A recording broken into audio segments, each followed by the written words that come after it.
Thanks for watching BVR TV news. Telangana రాష్ట్రంలో ఇక big hot topic మార్వాడీలు. నిజంగా మార్వాడీలని ఎందుకు చాలా కులాలు గో బ్యాక్ అంటా ఉంది. నిజంగా మార్వాడీల తప్పు ఉందా? వాళ్ళు ఏమైనా ఫ్రాడ్ చేస్తూ ఉన్నారా? నెక్స్ట్ మన నేషనల్ సిలబస్ 8th నుంచి వెళ్ళి 12th స్టాండర్డ్ వరకు హిస్టరీని కొంత చేంజ్ చేసిళ్ళు. ఇది నిజానికి ఇందులో ఏమైనా రాజకీయ పరిణామాలను చోటు చేసుకుందా? థర్డ్ టాపిక్ వచ్చేసి ఓట్ చోరీ.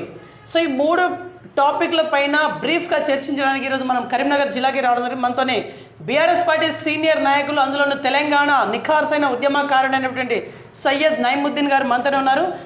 వీరి మేడం గారు వచ్చేసి గతంలో చూసుకుంటే వక్ఫ్ బోర్డ్ డైరెక్టర్గా పనిచేసినటువంటి దాఖలాలు. సో వీరి నుంచి కొంత ఇన్ఫర్మేషన్ అడిగే ప్రయత్నం చేద్దాం. నమస్తే సార్, బాగున్నారా? అందరికీ నమస్కారములు. ముందుగా BVR ఛానల్ గారికి ప్రత్యేకమైన ధన్యవాదాలు. ఎందుకంటే ఒక నేషనల్ ఇష్యూస్ మీద ఇంటర్వ్యూ తీసుకుంటున్నారు. రైట్ సార్, ఫస్ట్ క్వశ్చన్ ఏంటంటే మార్వాడీలు. యాక్చువల్లీ మార్వాడీలు ఎవరు, వీళ్ళ చరిత్ర ఏంది అంటే మీకున్నటువంటి ఒపీనియన్ ఏంటి? వాస్తవంగా ఫస్ట్ మనం ఒకటి విషయం ఇక్కడ అర్థం చేసుకోవాలి. ఎక్కడ అన్యాయం జరిగితే అక్కడ పోరాటం ఏర్పడుతుంది. ఈ మార్వాడి విషయాలలో కూడా అంతే. ఇక్కడ తెలంగాణ వాళ్ళకు ఒక అన్యాయం జరుగుతుంది కాబట్టి ఒక పోరాటం ఉద్యమంగా ఏర్పడింది. మార్వాడిల చరిత్ర చూసుకుంటే వాళ్ళు యాక్చువల్గా ఇక్కడ మన లోకల్ కాదు, నాన్ లోకల్. వాళ్ళు రాజస్థాన్లో ఒక మార్వా అనే ఒక ప్రాంతం ఉంటుంది, మార్వార్. అక్కడి నుంచి వలస వచ్చిన వాళ్ళు, అంటే నిజాం కాలంలో అప్పుడే ఒక 200 సంవత్సరాలు బిఫోరే వచ్చినారు అన్నట్టు. మొత్తం విదేశాలు 200 ఇయర్స్ వేరే ఇతర రాష్ట్రాలకు కూడా వేరు. ఎందుకంటే అక్కడ రాజస్థాన్లో ఏంటంటే ఏడారి ప్రాంతం ఉంటుంది ఎక్కువ. అక్కడ ఏంటంటే వాళ్ళకు నీళ్ళ వసతులు ఉండే కాబట్టి అగ్రికల్చర్ తెలియదు వాళ్ళకు. మార్వాడీలకు అగ్రికల్చర్ తెలియదు. ఇప్పటి వరకు కూడా వాళ్ళు అగ్రికల్చర్ చేయరు. ఇక్కడ తెలంగాణలో వచ్చిన మన స్టేట్ లో ఉన్నటువంటి మార్వాడీస్ చేయట్లేదా? ఎక్కడైనా కానీ వాళ్ళు బిజినెసే, చిన్నప్పటి నుంచి వాళ్ళు బిజినెసే నేర్పుతారు పిల్లగాళ్ళకు. ఎక్కువ చదవరు కూడా వాళ్ళు. ఎడ్యుకేషన్ ఇప్పుడు స్టార్ట్ అయింది వాళ్ళదంట, కానీ ఎక్కువ ఎడ్యుకేషన్ కూడా ఉండేది వాళ్ళకు. వాళ్ళు ఒకటే పైసా దోచుకొనడం దాచుకొనడమే తెలుసు వాళ్ళు. సరే, ఇక్కడ దోచుకొనడం దాచుకొనడం అంటున్నారు, మీరేమో చెప్తా ఉన్నారు. దానికి క్లియర్గా ఎవిడెన్స్ ఏమైనా ఉంది మీ దగ్గర? ఉంటుంది. అంటే ఇప్పుడు పరిమాణం వాళ్ళకు సమాజంతో మానవ సంబంధాలు తక్కువ ఉంటాయి, అంతేనా? ఎందుకంటే ఇప్పుడు ఒక హిందూ, ఇప్పుడు ఆ మార్వాడిలో హిందూ సమాజం వాళ్ళు ఉంటారు, ఎక్కువ మంది ఉంటారు. జైన్ సమాజం వాళ్ళు ఉంటారు, జైన్. కానీ వాళ్ళు హిందువులకు బేటీకి రిస్తా రోటీ రిస్తా అంటారు. అంటే బిడ్డకి ఇచ్చుడు, బిడ్డకి చేర్చుకున్నాడు, కానీ ఇంట్లో వాళ్ళ హిందువులకు తీసుకొచ్చి తినిపించుడు వాళ్ళ ఇంట్లో, అది కూడా చేయరు. కనీసం అది కూడా ఉండేది. మన తెలంగాణలో ఎట్లా అంటే ఒక ముస్లిం సోదరుల ఇంట్లో హిందూ సోదరులు పోతారు, తింటారు, వాళ్ళ ఇంట్లో కూడా వస్తారు, మంచి చెడులో పోతారు. సమాజం ఒక మానవ సంబంధాలు ఉంటాయి ఇక్కడ హిందూ ముస్లింల. కానీ వీళ్ళు ఒక సపరేట్గా వాళ్ళకు ఏంటంటే కంజాత్ వాళ్ళ అనుకుంటారు వాళ్ళు.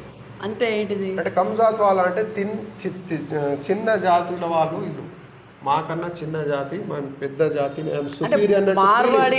పెద్ద జాతి అనుకుంటారు వాళ్ళు. ఫీలింగ్స్లో ఉంటారు. ఆ ఫీలింగ్తో వాళ్ళు మాకు సమాజంతో సంబంధం లేదు. వాళ్ళు తెలంగాణ ఉద్యమంలో పనిచేయలేదు, స్వతంత్ర ఉద్యమంలో కూడా పనిచేయలే. వాళ్ళు బ్రిటిష్కి సపోర్ట్ చేశారు అప్పుడు మార్వాడీస్. ఇప్పుడు కూడా బీజేపీకే ఫండింగ్ ఇస్తారు, బీజేపీకే సపోర్ట్ చేస్తారు. అసలు ఇప్పుడు ఈ మార్వాడి సమస్య ఇప్పుడు ఎందుకు లేవనెత్తింది? ఇప్పుడే లేదు. ఎందుకంటే అంటే ఇప్పుడు సికింద్రాబాద్లో మార్వాడి ఏరియాలో ఉంటుంది, మోడా మార్కెట్ అని ఉంటుంది. మోడా మార్కెట్లో ఏమేమి జరిగిందంటే అక్కడ ఒక మార్వాడి తన షాప్ కూడా పెద్ద కారు పెట్టింది. ఆ సంధి చిన్నది, అందులో దళిత సోదరుడు పోతుంటూ హారన్ కొట్టి ఆ కారు పక్కకు పెట్టు అని చెప్తే దాని గురించి ఘర్షణ ఏర్పడింది. వాళ్ళు మార్వాడీలు వచ్చి ఆ దళిత సోదరుని కొట్టిర్రు, అందరు కలిసి కొడితే అతను ఏం చేస్తే తన ఫ్రెండ్స్లో పిలుచుకున్నాడు, వాళ్ళకు కూడా కొట్టిరు. కొట్టేసరికి అప్పుడు వాళ్ళు పోలీస్ కేసు అయింది, ఆ ఇష్యూ పెద్దగా అయింది.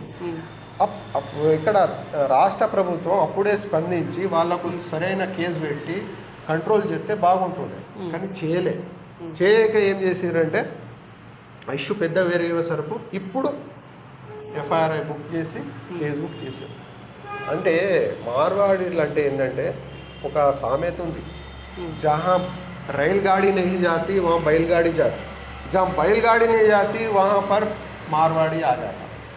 అంటే ప్రతి అంటే బిజినెస్లో ఇప్పుడు పానీపూరి మన తెలంగాణ చూడొచ్చు, పానీపూరి వాళ్ళదే. వాళ్ళదేనా? వాళ్ళదే. పానీపూరి కల్చర్ తెచ్చిందే వాళ్ళు. ఓకే. దానివల్ల మన సమాజంలో దానికి మనకు ప్రాబ్లమ్స్ అవుతున్నాయి పిల్లగాళ్ళకు. ఎందుకంటే వాళ్ళకు కలర్స్ యూజ్ చేస్తారు, అందులో మళ్ళీ కొన్ని డ్రగ్స్ అనే ఆరోపణలు కూడా ఉన్నాయి. అసలు వీళ్ళు ఏంటంటే ఒకటి సమాజంలో మంచి చేస్తామన్నట్టు, సమాజంకు లాభం అన్నట్టు ఆలోచించరు, మన లాభమే ఆలోచిస్తాం. అంటే ఇప్పుడు మార్వాడీస్ అంత అంటే ఫేక్ ఐటమ్స్ అమ్ముతున్నారా? మార్వాడి అంటేనే మారు పేరు కల్తీ ప్రతిదానికి. ఎట్లా ఇప్పుడు మీరు కల్తీ అని ఎట్లా చెప్తారు? ఎట్లా చెప్తారంటే ఇప్పుడు మార్కెట్లో మనం చూసుకోవచ్చు, ఒక కిరాణం షాప్లో పోతే ఒక వస్తువు సన్ఫ్లవర్ ఆయిల్ అది ఒక 65 రూపాయలు ఉంటుంది, వాళ్ళ దగ్గర ఉంటే 60 రూపాయలే ఉంటుంది. మరి ఎట్లా వస్తుంది అది? అంటే దానికి డూప్లికేట్ తయారు చేస్తున్నారు కాబట్టి వాళ్ళ దగ్గర తక్కువ ధరలు ఎత్తాయి. ఎలక్ట్రికల్ వస్తువులు కూడా మన జగ్త్యాల కూడా మన ఇష్యూ జరిగింది. ఒక నకోడా వైర్ ఉంటుంది, దానికి డూప్లికేట్ తయారు చేసి తక్కువ ధరలు ఇస్తే అక్కడ షాపులందరూ ఇప్పుడు దాదాపు వైర్స్ వాళ్ళే తయారు చేస్తారా? వాళ్ళే తయారు చైన్ ఉన్నాయి, పెద్ద పెద్ద ఫ్యాక్టరీలు. మార్వాడీలు అంటే చైన్ సిస్టమే. ఫ్యాక్టరీ వాళ్ళది ఉంటుంది, పొలిటికల్ సపోర్ట్ వాళ్ళకు ఉంటుంది, పైసా వాళ్ళకు ఉంటుంది. ఇక్కడ వరకు వచ్చే వరకు ఇక వాళ్ళే మొత్తం చెప్తారు. వేరే కొమోట్లు ఇప్పుడు మన తెలంగాణలో వాస్తవంగా కొమోట్లే బిజినెస్ చేస్తారు. అవును. ఇప్పుడు వాళ్ళ బిజినెస్ కూడా కుప్పైంది. ఇప్పుడు కొమోట్లే బయటికి వెళ్ళి మన బనీ అంటారు, ఎందుకంటే బనీ మీద ఉండి కూడా వాళ్ళ మొత్తం ఫ్యామిలీ సేవ చేస్తారు, నిజాయితీగా చేస్తారు వాళ్ళు. వాళ్ళ షాపులు కూడా బంద్ అయినాయి. ఇప్పుడు వాళ్ళే బయటికి వచ్చి రియాలిటీ తీసారు. ఇప్పుడు మార్వాడి గో బ్యాక్ అని, మార్వాడీస్ గో బ్యాక్ అనేది ప్రధానంగా ఇప్పుడు పెద్ద సమస్యగా మారింది. ఎందుకు ఈ గో బ్యాక్ అని ఎందుకు అంటున్నారు? అసలు మార్వాడీస్ చేసినటువంటి తప్పేంటిది మీరేం చెప్తారు? తెలంగాణ వాదులకు ఇక్కడ ప్రయోజనాలకు నష్టం జరిగితే మేము ఖచ్చితంగా అంటాం.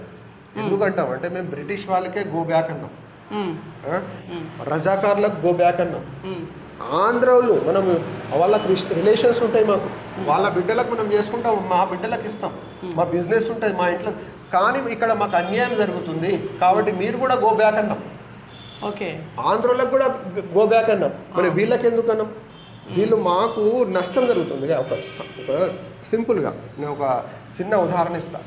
ఇప్పుడు నా ఇంట్లోనే నా కొడుకున్నాడు, కొద్దిగా బిజినెస్లో కావచ్చు స్టడీలో వీక్ ఉన్నాడు అనుకో, మా చుట్టాల ఒక అబ్బాయి ఉన్నాడు బాగా స్మార్ట్ ఉంటాడు, నేను ఆయనకు సపోర్ట్ చేయాలా మా కొడుకుకి సపోర్ట్ చేయాలా?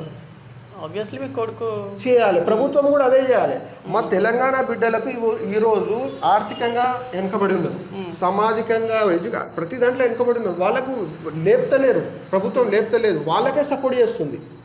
మార్వాడీలకు పైసా ఉంది కాబట్టి వాళ్ళకి సపోర్ట్ ఉంది రాజకీయంగా, వాళ్ళకు స్మార్ట్గా ఉన్నారు కాబట్టి వాళ్ళకే సపోర్ట్ చేస్తుంది ఓట్ల కోసం. కానీ మన తెలంగాణ బిడ్డలకు చేస్తలేదు, ఇక్కడ నష్టపోతలేము మేము. ఓకే, మనం తెలంగాణ గురించే మాట్లాడుతున్నాం. అంటే ఒక్క మన స్టేట్లోనే మార్వాడీస్ ఉన్నారా?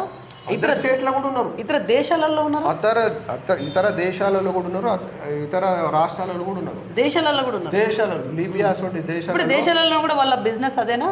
ఎలక్ట్రానిక్ ప్రతి దాంట్లో వచ్చిన వాళ్ళు ఒక్క బిజినెస్ అనే కాదు.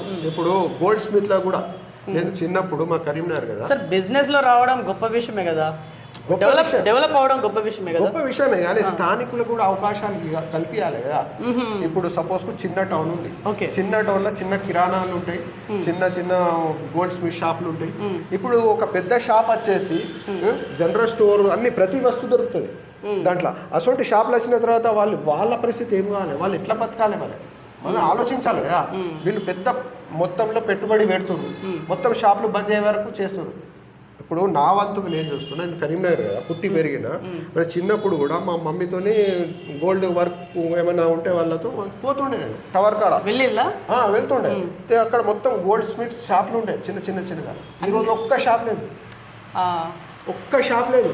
మరి వాళ్ళ పరిస్థితి ఎట్లా, వాళ్ళు ఎట్లా బతకాలి? వాళ్ళు గోల్డ్ షాప్స్ అన్ని మార్వాడీసే. మిఠాయి షాపులు, గోల్డ్ స్మార్ట్, డిమార్ట్లు, పెద్ద ఓయో హోటల్స్, ఇవన్నీ పెద్ద ఇవాళ చైన్ సిస్టమ్ ప్రతి దాంట్లో. అది కూడా పెద్ద. ఇప్పుడు హైదరాబాద్ ఒక ఇంటర్నేషనల్ సిటీ, అక్కడ ఉన్నారంటే నో ప్రాబ్లం, ఎందుకంటే అక్కడ పెద్ద జనాలు పెట్టుకుంటారు కాబట్టి. వీళ్ళు చిన్న పట్టణాలకు వస్తున్నారు, చిన్న పట్టణాల్లో పెట్టే వరకు అక్కడ మొత్తం దెబ్బతింటుంది. అంటే వ్యాపారం పెట్టొద్దంటే మాకు అవకాశాలు ఉండద్దా? మరి మేము ఎట్లా బతకాలి అంటున్నాం. ఇప్పుడు మాకు అక్కడ సౌలత్ లేదు, గవర్నమెంట్ మరి అక్కడ మాకు సౌలత్ ఇవ్వాలి ఆర్థికంగా. ఇప్పుడు వాళ్ళకంటే లోన్లు ఇస్తారు మీరు, గవర్నమెంట్ లోన్ ఇస్తుందా? కోట్లలో ఇప్పుడు దాదాపు ఇంటర్నేషనల్ గా అంటే గవర్నమెంట్ సహకరిస్తుంది దీన్ని బట్టి 100% సహకరిస్తుంది వాళ్ళకి. ఇప్పుడు మన దేశంలో బ్యాంకులకు ఎక్కువ ఎగగొట్టిన వాళ్ళంటే గుజరాత్ మార్వాడీలే. 24 మంది ఉన్నారు ఇప్పుడు ఇంటర్నేషనల్లో పారిపోయి. వాళ్ళందరూ గుజరాత్ మార్వాడీలే కోట్లలో. ఇప్పుడు మాకు ఒక లోన్ ఇవ్వమంటే మాకు చప్పులు అరుగుతాయి. బ్యాంకు లోన్ ఇయ్యేది వాళ్ళకి ఇస్తుంది, వాళ్ళు ఎగగొడతారు, మళ్ళీ ఆ పైసలు మేమే కట్టాలి టెక్స్ రూపంలో. ఇది అన్యాయం కదా. అందుకోసమే మేము ఇక్కడ మాకు న్యాయం జరగాలి, మా పిల్లగాళ్ళకి న్యాయం జరగాలి. ఇక్కడ వాస్తవంగా ఇప్పుడు భారతదేశంలో మన విలీనం కాకున్నప్పుడు మన హైదరాబాద్ దక్కన్ ఒక విశ్వనగరంగా ఉండే. అప్పుడు ఏంటంటే మాకు పవర్స్ ఉండే. అప్పుడు పవర్స్ ఏముండే అంటే ఇక్కడ స్థానికులే ఇక్కడ భూమి కొనే ఒక 370D మనకు ఉండే. ఇది ఆంధ్ర కలిసిన తర్వాత దానికి ఇబ్బందులు పెట్టే వరకు వాళ్ళు ఇక్కడ వచ్చి భూములు కొంటారు, ప్రతిదీ చేస్తారు. రైట్. ఇప్పుడు మార్వాడీస్ గో బ్యాక్ అని చెప్పేసి చాలా మటుకు హిందువులు, ముస్లింలు, ఇంకా ఇతర కులాలు కూడా అంటా ఉంది తెలంగాణ రాష్ట్రంలో. కానీ ఇక్కడ బీజేపీ మాత్రము రోహింగ్యులనే గో బ్యాక్ అని చెప్పాలి, మార్వాడీలను చెప్పొద్దని చెప్పేసి అనే కొంచెం ఆ యాంగిల్లో అవపడతా ఉంది. అంటే ఇందులో పొలిటికల్ ఇన్వాల్వ్మెంట్ ఉందని చెప్పేసి అనొచ్చా? బీజేపీ ప్రతి దానికి రాజకీయ కోణంలో చూస్తుంది. అంటే పొలిటికల్ యాంగిల్ 100% మానవత్వ కోణమే చూడదు. ఇప్పుడు ఇక్కడ ఏంటంటే మతపరంగా ఇష్యూ కాదు ఇది. ఇది ఇష్యూ ఏంటంటే ఇక్కడ ఉన్న పేద ప్రజలకు, అంటే దాంట్లో దళిత సోదరులు కావచ్చు, ఆది సోదరులు కావచ్చు, బీసీ సోదరులు కావచ్చు, మైనార్టీస్ దెబ్బతింటుంది వాళ్ళ బిజినెస్లు మొత్తం దెబ్బతింటున్నాయి. అది చూడాలి. కానీ రోహింగ్యులకు ఎవరు రమ్మన్నారు? మీరు కేంద్రంలో మీది గవర్నమెంట్ ఉన్నది, వాళ్ళకు కట్టడి చేయడం మీ బాధ్యత. అది వాళ్ళ రోహింగ్యులు అంటే వాళ్ళకు ఒక శనార్థ కార్డు ఇస్తారు, రిఫ్యూజీస్ కానీ ఒక కార్డు ఇస్తారు. వాళ్ళ మన భారతదేశంలో దాదాపు 45,000 ఉన్నారు కావచ్చు, మన తెలంగాణలో హైదరాబాద్లో ఒక 4,000 ఉన్నారు కావచ్చు. పట్టి పంపించండి, ఇవాళ అద్దంటారు. మేము అబ్జెక్షన్ పెడుతున్నాము, పంపించద్దని. కానీ వాళ్ళకు చూపించి వీళ్ళకి సపోర్ట్ చేస్తాడు. ఎందుకు అంటున్నాం మేము? వీళ్ళకు మీ అవకాశాలు ఇవ్వండి, బిజినెస్ పెంచడానికి మార్వాడీలకి ఇవ్వండి. కానీ మాకు ఇవ్వద్దా? మా స్థాయి బట్టి ఇప్పుడు మాకు అవకాశాలు ఇవ్వకుండా వాళ్ళకే మొత్తం లోన్స్, వాళ్ళకే ఇప్పుడు కేసీఆర్ గారు కూడా మనకు ఏం చెప్పారంటే 85% ప్రైవేట్లలో ఖచ్చితంగా రిజర్వేషన్ ఇవ్వాలన్నారు. ఇప్పుడు పట్టించుకుంటలేరు వీళ్ళు. సరే, ఒకటి క్లారిటీ ఇవ్వండి. ఇప్పుడు మార్వాడీలు అమ్మేటువంటి వస్తువులు ఏవైతే ఉన్నాయో అవన్నీ నకిలీ అంటారా మీరు? 100% ఇప్పుడు అదే ఆరోపణలు వస్తున్నాయి. అది కూడా నిజమే కావచ్చు. ఎందుకంటే ప్రతి దానికి తక్కువ ధరలో వాళ్ళ దగ్గర దొరుకుతుంది వస్తువు. వాళ్ళ దగ్గర బ్రాండ్ దొరుకుతాయని ఒక టాక్ కదా. వాళ్ళ దగ్గర బ్రాండ్ వస్తువులు దొరుకుతాయి. బ్రాండ్కు వేరే బ్రాండ్ తయారు చేస్తారు వాళ్ళు. అసలు బయట ఇచ్చిన ఎన్నో. ఓకే. ఇప్పుడు గౌశాల అంటారు, గౌశాలకు రక్షణ గోలు తీసుకుపోతారు. మరి బీఫ్ చేసేది ఎక్స్పోర్ట్ వాళ్ళే, మార్వాడీసే. బీఫ్ పేరు అల్ కబీర్ అని పేరు ముస్లిం పెట్టి బీఫ్ మన దేశంలో #1 ఎక్స్పోర్ట్ చేసేది అగర్వాల్ అని వీళ్ళే. మరి బీజేపీ ఎందుకు సపోర్ట్ చేస్తుంది? వాళ్ళకి చేస్తే ఫండింగ్ ఇస్తుంది, ఫండింగ్ ఇస్తుంది. ఇక్కడ ఒక సెంటిమెంట్ లేపుతుంది హిందుత్వాన్ని, హిందువులకు ఏకం కావాలండి. ఇక్కడ మరి హిందువులు కారా వీళ్ళు? ఇప్పుడు కుమ్మట్లు అంటే బీజేపీకి ఇస్తారు కదా, వాళ్ళు హిందువులు కారా? మరి హిందువులే. మరి సన్నకార రైతు చిన్న బిజినెస్ చేసేటోళ్ళు, గోల్డ్ స్మిత్లు కావచ్చు, వీరు కావచ్చు, వీళ్ళు హిందువులు కారా? మరి వీళ్ళు సపోర్ట్ ఎక్కడ చేస్తారు వీళ్ళు, బీజేపీ వాళ్ళు? ఓకే, ఇప్పుడు మనం మీ పార్టీ గురించి మాట్లాడదాం. బీఆర్ఎస్ పార్టీ సీనియర్ నాయకులు, అందులోనూ ఉద్యమకారులు మీరు. మీ పార్టీ యొక్క అభిప్రాయం ఏంటిది ఈ మార్వాడీల పైన? ఇప్పుడు అంతా సంచలనం అవుతుంది కదా, మార్వాడీస్ గో బ్యాక్ అని చెప్పేసి. పార్టీ పరంగా మీ పార్టీ యొక్క అభిప్రాయం ఏంటిది? మేము ఒకటే విషయం చెప్తున్నాం, మాకు తెలంగాణ ప్రయోజనాలే ముఖ్యం. ఎందుకంటే మా పార్టీ పుట్టిందే తెలంగాణ కోసం. స్థానికులకి ఇక్కడ మనకు లాభం నష్టం జరుగుతుందనే మేము తెలంగాణ ఉద్యమం చేస్తాం. మా గౌరవ కేసీఆర్ గారు తెలంగాణ ఉద్యమం చేసి తన ప్రాణాలను అడ్డం పెట్టి తెలంగాణ తీసుకొచ్చినారు. తెచ్చి కూడా మనకు అంతెందుకు గవర్నమెంట్ జాబ్స్లో కూడా మనకు ఖచ్చితంగా 75% మనకు జాబ్స్ ఇక్కడ 85% ఉండాలని కొంచెం లేట్ అయినా పర్వాలేదని సెంట్రల్తో కొట్లాటి చట్టం తీసుకొచ్చి జాబ్స్ ఇచ్చారు. అంటే స్థానికులుగా కూడా ప్రైవేట్లో కూడా ఖచ్చితంగా 85 ఇవ్వాలని చట్టం తీసారు కేసీఆర్ గారు. కాబట్టి మనం ఇక్కడి వాళ్ళకే మనం సపోర్ట్ చేస్తాం ఖచ్చితంగా, ఎందుకంటే ఖచ్చితంగా. ఎందుకంటే మా వాళ్ళు కదా. ఇప్పుడు మనం ఎందుకు కొట్లాడాం? తెలంగాణ కోసం కొట్లాడిందే దాని గురించి కదా, మాకు నష్టం జరుగుతుందని. ఇప్పుడు మళ్ళీ నష్టం జరిగితే మేము ఎందుకు సపోర్ట్ చేస్తాం చెప్పండి? అయితే మేము సపోర్ట్ చేస్తాం. బీఆర్ఎస్ పార్టీ సపోర్ట్ చేయట్లేదు. ఎవరికి అంటే ఇప్పుడు వీళ్ళకి ఖచ్చితంగా చేస్తుంది, తెలంగాణ వాదులకు, ఉద్యమకారులకు, ఓకే. ఎవరు అనగబడి అంటే ఇప్పుడు మార్వాడీలను బీఆర్ఎస్ సపోర్ట్ చేయట్లేదు అంతేనా మీ వాదన? మార్వాడీలకు చేదంటే వాళ్ళు వాళ్ళ హద్దులో ఉండాలి కదా, హద్దులో ఉండాలి. హద్దులో వాళ్ళ బిజినెస్ చేసుకోవాలి. కానీ ఇక్కడ వచ్చి మేము దౌర్జన్యాలు చేస్తాం, మేము దాడి చేస్తాం, అరాచకాలు చేస్తాం. ఇప్పుడు ఏంటంటే తెలంగాణ వాదులకు తాగుబోతులు, మీరు పనికిరారు, ఏం పని బిజినెస్ చేయలేరు, ఇటువంటి మాటలు మాట్లాడుతున్నారు మా మీద. అంటే మేము ఎట్లా ఓపిక పట్టాలి మీరు చెప్పండి. రైట్ సార్, నెక్స్ట్ టాపిక్ వచ్చేసి మన నేషనల్ వైడ్గా చూసుకుంటే సిలబస్ 8th నుంచి వెళ్ళి 12th స్టాండర్డ్ వరకు చరిత్ర కావచ్చు, కొంత సైన్స్ని కూడా మాడిఫై చేయాలని చెప్పేసి కొంత జరిగింది. సో అది నిజం అయిపోయింది. దీని మీద మీ ఒపీనియన్ ఏంటిది? అంటే ఇక్కడ NCERT, యాక్చువల్లీ NCERT అంటే ఏంటిది, దాని గురించి ఒకసారి ఎక్స్ప్లెయిన్ చేయండి. NCERT అంటే national council of education research and training. అది కేంద్ర అధీనంలో ఉన్న ఒక సంస్థ. అది ఏం చేస్తుందంటే central CBSE, central board of education, దానికి సంబంధించిన బుక్లలో మార్పులు చేర్పులు చేస్తుంది, దాని బాధ్యత అది. కానీ ఇప్పుడు ఏం చేస్తున్నారు అంటే గత బుక్లలో ఉన్న చరిత్ర మొత్తం డిలీట్ తీసేసారు. ఓన్లీ హిస్టరీ సైన్స్లో కూడా 8th to 12th క్లాస్ వరకు తీసేసి కొత్త చరిత్ర యాడ్ చేస్తారు. మాకు దాంట్లో కొత్త చరిత్ర అంటే వాళ్ళకు ఒక విశ్వముత్ర అని ఒక రాజు వంశం ఉండే, వాళ్ళు ఒక అరాచక పాలన చేసి రాజు యాక్చువల్గా చేస్తే అతనికి హీరోగా చూపిస్తున్నారు. తప్పుడు మొత్తం చరిత్ర రాస్తారు. మొఘల్ చరిత్ర దాదాపు ఇక్కడ మనం చూస్తే రజియా సుల్తానా, అదేవిధంగా రజియా సుల్తానా మంచి ఒక ముస్లిం లేడీ, ఒక రూలర్ ఆమె చరిత్ర తీసేసారు. రజియా సుల్తాన్ ఈ చరిత్ర తీసేసారు. ఫస్ట్ ముస్లిం లేడీ సుల్తాన్, ఢిల్లీ పరిపాలించిన లేడీ. ఇప్పుడు ఈ చరిత్ర లేదు, తీసేసారు. అదేవిధంగా టిప్పు సుల్తాన్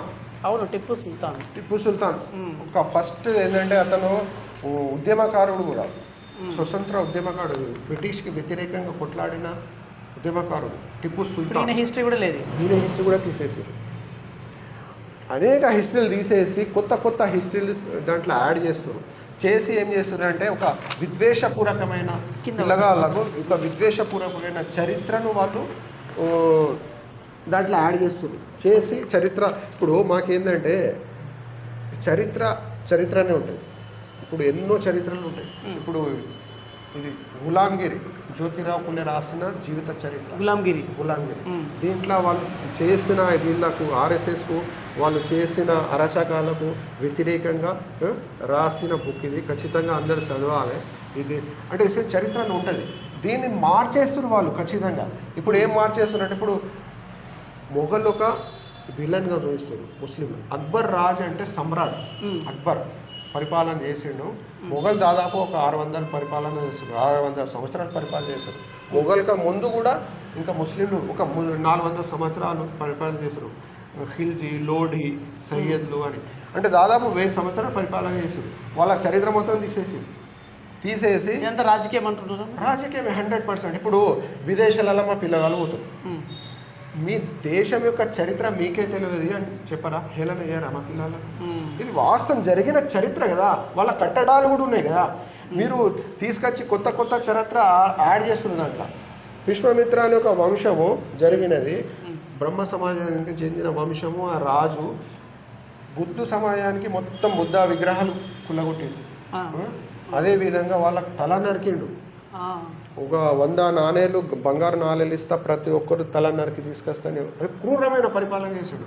అందులో అది రాయాక ఏం రాసిందంటే చరిత్రలో ఏం రాసిందంటే ఆయన హీరో ఒక మంచి పరిపాలన చేశాడు. అబద్ధపు చరిత్ర వక్రీకరిస్తూ రాసిన చరిత్ర. ఎంతవరకు న్యాయం? అంటే ఇప్పుడు CBSE అండ్ SSC స్టడీలలో చూసుకుంటే తేడా డిఫరెన్సెస్ ఏముంటాయి? CBSE అంటే సెంట్రల్ బోర్డ్ ఆఫ్ ఎడ్యుకేషన్, అంటే సెంట్రల్ కేంద్ర ప్రభుత్వం పాలనలో ఉంటుంది, అండర్లో ఉంటుంది. అది సిలబస్ వాళ్ళే యాడ్ చేస్తారు, మొత్తం తయారు చేస్తారు. సెకండరీ అంటే మన స్టేట్ సంబంధించినది వాళ్ళు రాస్తారు. విద్యా మండలి ఉంటుంది మనకు స్టేట్లో, ఆ చైర్మన్ ఉంటారు, కమిషన్ ఉంటుంది. మనం దాంట్లో మార్పులు చేర్పులు చేసుకుంటారు. అది స్టడీ. కానీ మా పిల్లగాళ్ళు ఇప్పుడు దాదాపు CBSE చదివితే మనకు అవకాశాలు ఎక్కువ వస్తాయని ఎక్కువ శాతం అవును, CBSE ఓటు. కానీ చరిత్ర వాళ్ళకి తప్పు నేర్పుతున్నారు కదా, మాకు ఆ బాధ. ఇప్పుడు దాదాపు ఒక 2000 మేధావులు మొత్తం భారతదేశంలో కేంద్రానికి లెటర్ రాశారు, మీరు ఇట్లా చరిత్ర వక్రీకరిస్తూ పోతే. ఇప్పుడు మీ దగ్గర క్లియర్ ఇన్ఫర్మేషన్ ఉందా సార్? ఎన్సీఆర్టీలో 8th స్టాండర్డ్ నుంచి 12th స్టాండర్డ్ వరకు ఏమేమి చేంజ్ చేసి క్లియర్ ఇన్ఫర్మేషన్? డార్విన్ సిద్ధాంతం అని ఉంటుంది. డార్విన్ సిద్ధాంతం మేము కూడా చదివినాం. అవును, జీవ పరిమాణ సిద్ధాంతం. అవును, అది మొత్తం ఇంటర్నేషనల్ చదివింది. అది అన్ని బుక్లు ఉంటాయి, కానీ వీళ్ళు మొత్తం తీసేసారు. ఈ సిద్ధాంతం లేదు ఇప్పుడు, లేదు. డార్విన్ సిద్ధాంతమే లేదు సైన్స్లో.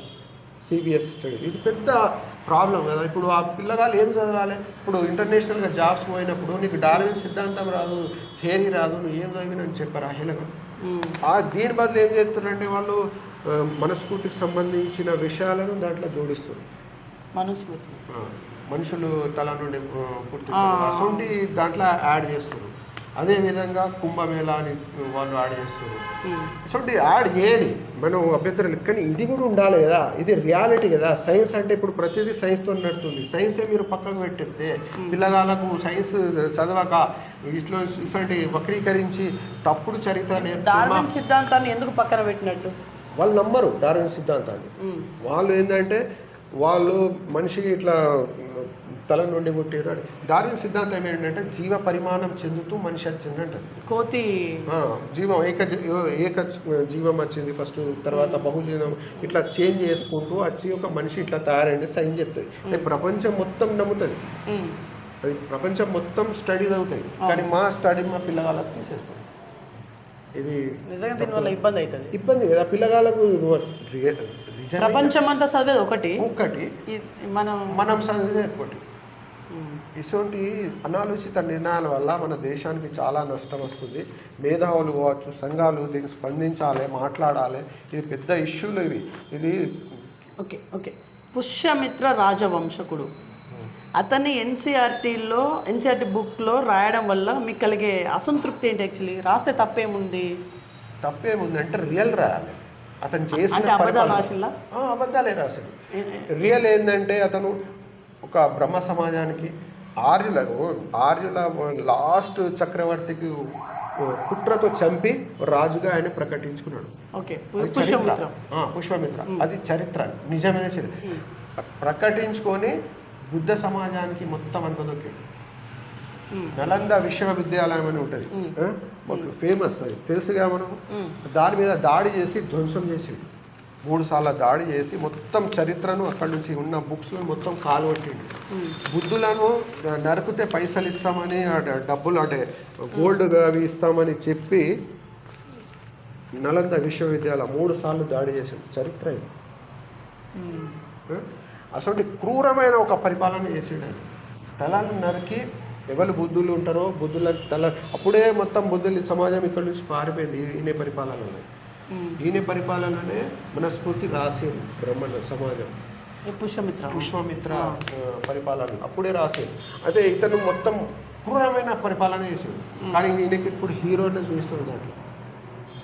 ఓకే, ఇప్పుడు ఈ ఎన్సీఆర్టీ సిలబస్ వల్ల నార్త్ ఇండియా సౌత్ ఇండియాగా డివైడ్ అయ్యే అవకాశం ఉంటుందా? 100%. ఇప్పుడు మా చరిత్రలు వాళ్ళు బుక్లలో కూడా రాస్తలేరు. ఇప్పుడు మాకు శాతవాహన చరిత్ర ఉన్నది. అవును, మా సౌత్ ఇండియా, మా తెలంగాణకు దక్కన్ పీఠభూమి అంటారు. మరాఠా, మహారాష్ట్ర, కర్ణాటక, ఇది ఆంధ్ర, తెలంగాణ దక్కన్ పీఠభూమి. ఇక్కడ శాతవాహనాలు పరిపాలించారు. కాకతీయ వాళ్ళు మా చరిత్ర పెట్టరు దాంట్లో. ఆ నార్త్లో చరిత్రలో మా చరిత్ర ఎందుకు పెట్టద్దు? మరి వాళ్ళ చరిత్ర మేము చదవాలి, మా చరిత్ర వాళ్ళు పెట్టరు.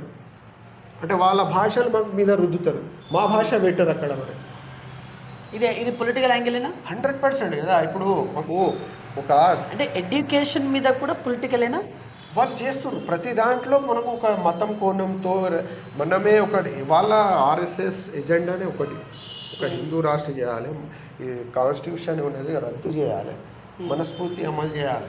వాళ్ళ ఒక ఎజెండా అది. ఆ ఎజెండా ప్రకారం పనిచేస్తున్నారు వాళ్ళు. మరి మనం అర్థం చేసుకోవాలి. అది థర్డ్ టాపిక్ వచ్చేసి ఓట్ చోరీ.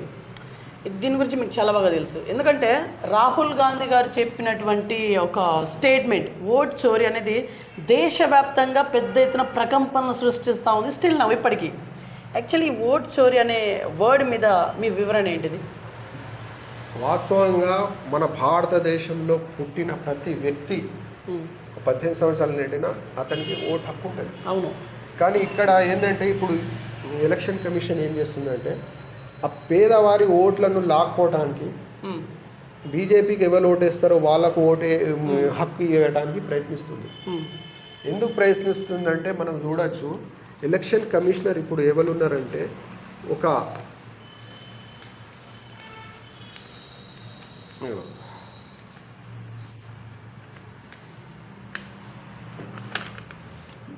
జ్ఞానేష్ కుమార్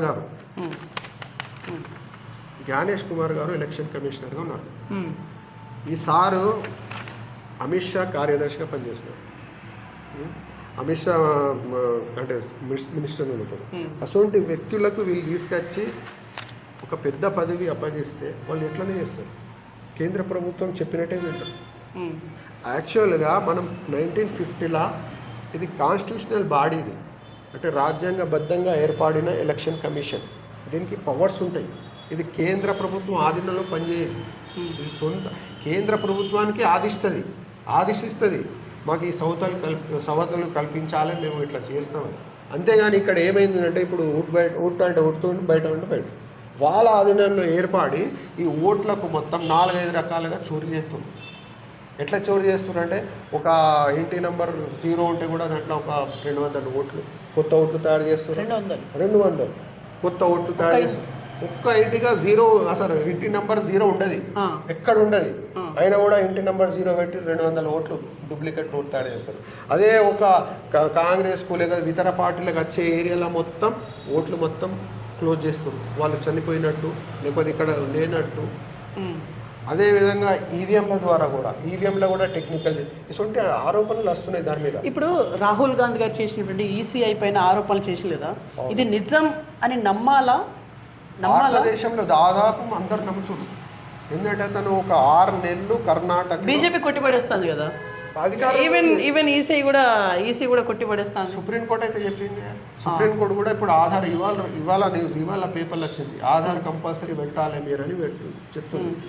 ఈసీ ఎందుకు కొట్టి వేస్తుంది అంటే ఈసీ ఆయన చెప్పినట్టు వింటుంది, వాళ్ళకు నియమించింది వాళ్ళు కదా, అందుకోసమే. కానీ అతను చెప్పింది రాహుల్ గాంధీ ఒక మెయిన్ ఆపోజిషన్ లీడర్ ఇండియాని. అతను ఒక 6 నెలలు కష్టపడి, అది ఎలక్షన్ ఇచ్చిన డాటానే కదా, దాంట్లో ఎవరు ఓటేసి తీస్తే అది ఒక్క 0 ఇంటి నెంబర్ మీద 600 ఓట్లు పడ్డాయి. ఒక్క ఆమె 4 దగ్గర ఓట్లు వేసింది.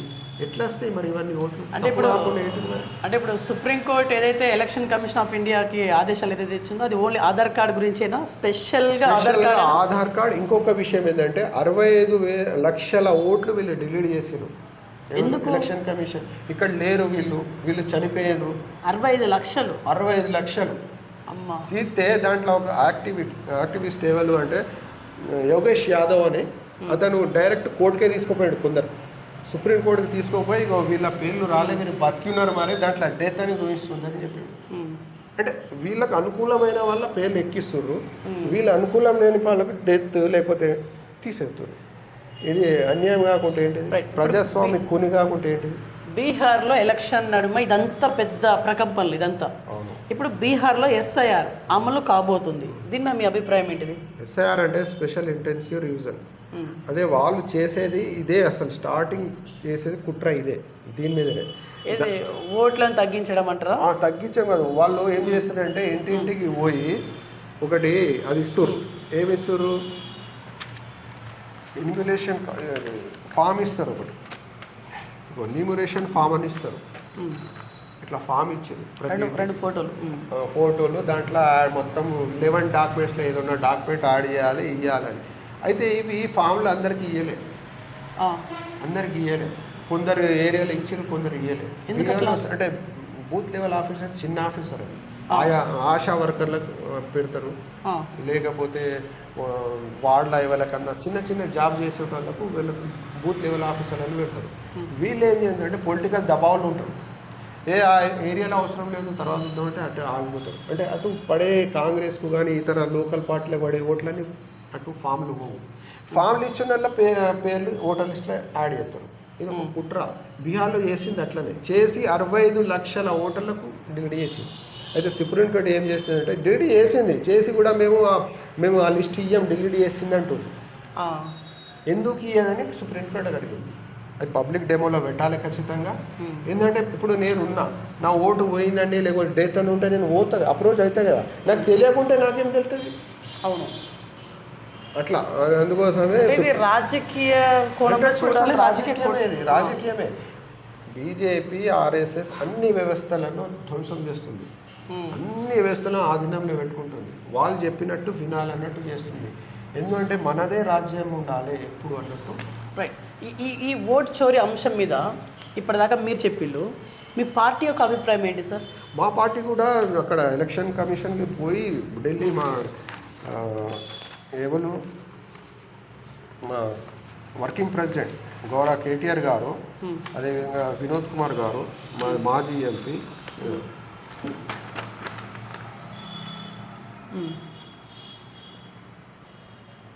ఓకే, చాలా స్పష్టంగా బీహార్లో జరుగుతుంది, ఇది అన్యాయము, మీరు ఖచ్చితంగా ఏవిఎంలే వద్దన్నారు, ఏవిఎంలు వద్దు, బ్యాలెట్ పేపర్లతో మీరు ఖచ్చితంగా నిర్వహించాలి. నేను వీడియో కూడా చూపిస్తాను మీకు. మన కేటీఆర్ గారు మాట్లాడారు దాని గురించి, ఢిల్లీలో మాట్లాడారు.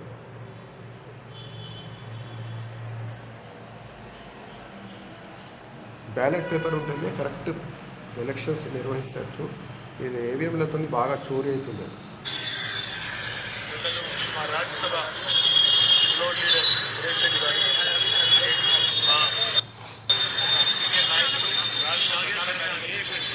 వెళ్ళిపోయి అక్కడ వాళ్ళకు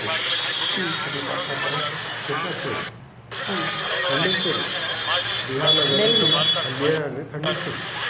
కేటీఆర్ గారు, వినోద్ కుమార్ గారు అందరూ పోయి ఖండించి ఏవిఎంలే అప్పుడు మాకు అసలు దాంట్లో చీటింగ్ జరుగుతుంది, ఎస్ఐఆర్లో చేస్తే మీరు ఒక పద్ధతితో చేయాలి, ప్రతి ఒక్క ఓటర్ పేరు రావాలి, మీరు ఇట్లా పేర్లు డిలీట్ చేసుకుంటా పోతే మరి ఓటు ఇవ్వలేయాలి, ఇది ప్రజాస్వామ్యానికి కూలి చేసినట్టు అని చాలా స్పష్టంగా చెప్పింది.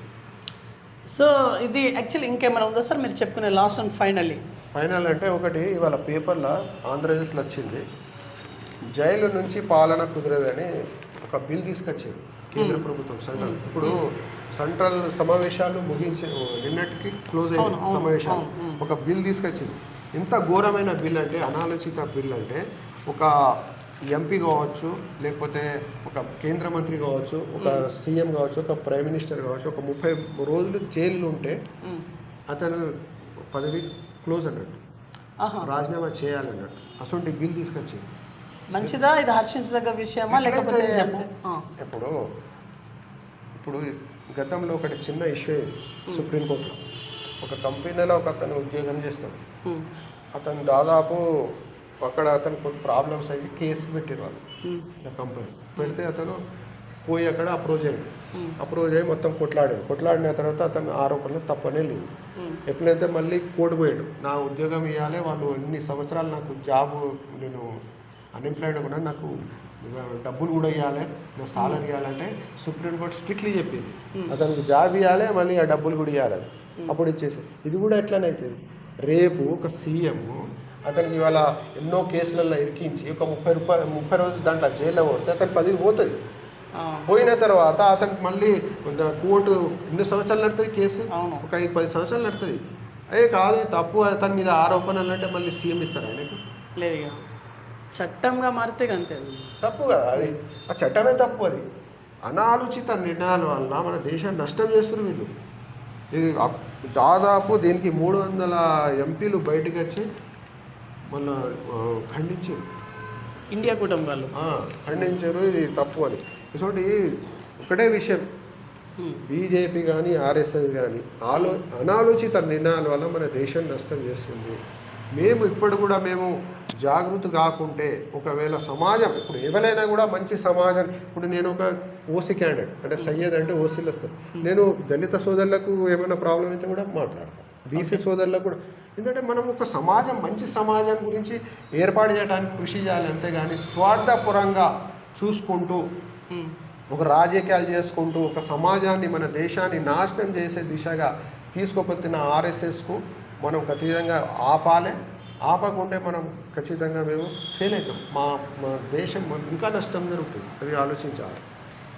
రైట్. సో ఇది వాళ్ళ ఇన్ఫర్మేషన్ చూసిన నేను BVR TV news. Until then bye, take care.